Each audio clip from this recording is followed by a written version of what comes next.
Watson. I'm Julian Watson. This is the Darkslinger Mafia, 28 Days of Christmas. Today we're going to be taking a look at the awesome holiday special.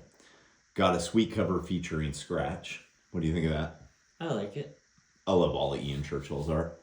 You're named after this character. Huh. His name is Julian. Starts off in Hell's Kitchen, where Scratch used to be a priest back when he was a human. And this is his altar boy, now all grown up to be a priest of his own. He dumbly goes to stick his hand in the holy water, which has very obvious repercussions for him. And then we get one of these god-awful double-page spreads that were so popular in all the Awesome and Image books. How the fuck do they do these? I hate these so much. Turn the book sideways to read it. It's a great reading experience. I also really don't like the lettering on the demons. So hard to read. Yeah. But the splash itself is pretty damn good. So the basic story here is that there's a demon who showed up to take Scratch back to hell, which kept happening throughout Coven, if I remember right.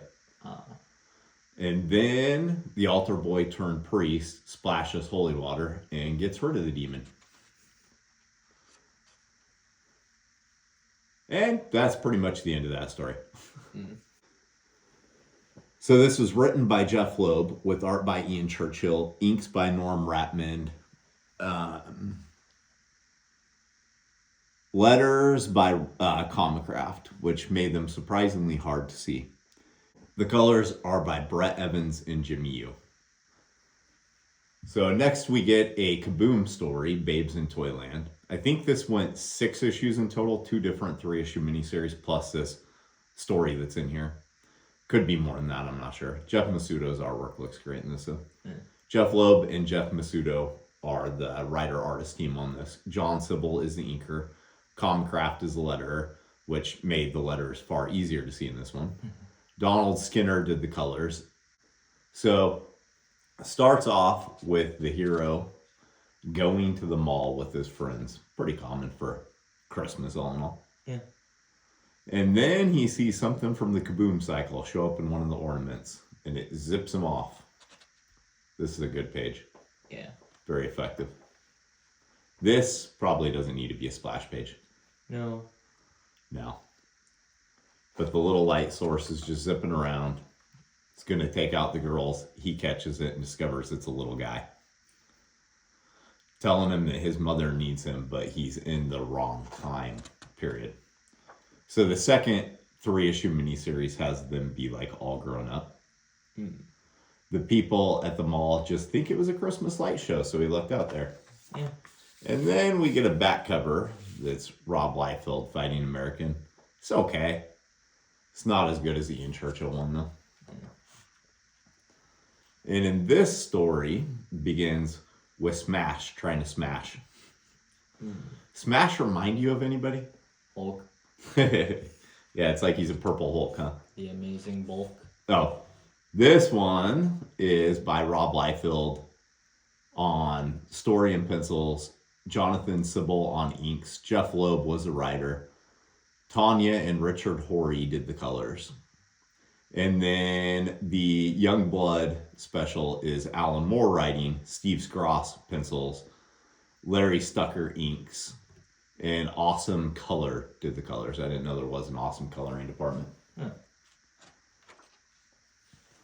So this is pretty much just a big fight scene between Spice, who's weirdly named, and Smash, who's kind of funny because Liefeld was pissed off at Marvel during that time. So it is kind of funny. They just made a purple Hulk. Yeah.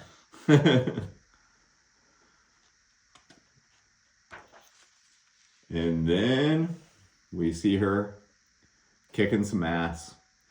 And then he turns into a robot. Or he always was a robot. Whatever the case, Thor and Fighting American show up. Thor was in the previous Extreme or Maximum universe, I know that. And she's really tough. And then we get the Youngblood story. So this is a prelude to the actual ongoing story where Shaft is putting together a new team. He goes over what happened to all the old Youngblood characters, but I don't really care that much about that. Goes through his financier who's making him put his nephew on the team.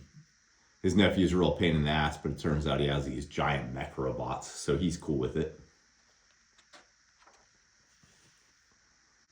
And then we're introduced to Twilight, who's an old hero, but has been frozen for quite some time. She kind of looks a little bit like Domino. Yeah. And Suprema, who's so busy that she doesn't even really have time to stick around. She's just telling him that he's joining her team. And then it goes through the other characters and gets to one of the parts that's kind of You can tell it's Alan Moore who wrote it. This girl is supposed to be a teenager. Shaft is supposed to be like a full-ass grown adult. And he's watching in slow motion as she changes. Pretty skeezy. But then it just shows how they become a team and start fighting bad guys. There's only like 2 issues of that Youngblood series, unfortunately. Mm-hmm.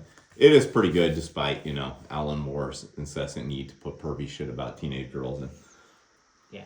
So yeah, overall, what'd you think? I liked it. Yeah? Yeah. You got anything else? No. All right, let's go make some comics. This holiday season, are you looking to transform that friend or family member in your life into a comics fan, but they're being a resistant butthole about it? Try Darkslinger Comics merchandise. These are a perfect gateway drug. They'll be a nerd before they know it. We have the Chronicles of Von Helsing pint glass. Perfect for all of your holiday drinks. Who Will Save the World buttons. We had Who Will Save the World shot glasses, but we're currently sold out on those. And enamel pins featuring the mini slingers in holiday designs. We have Le Mime as Santa Claus. Inspiratu is Krampus. And Todd is Jacob Marley from A Christmas Carol. You don't have to just buy these as a gift. You can buy them for yourself too. They're available at our website, darkslinger.com. Retailers, you can order these in bulk through Comics Mainstream.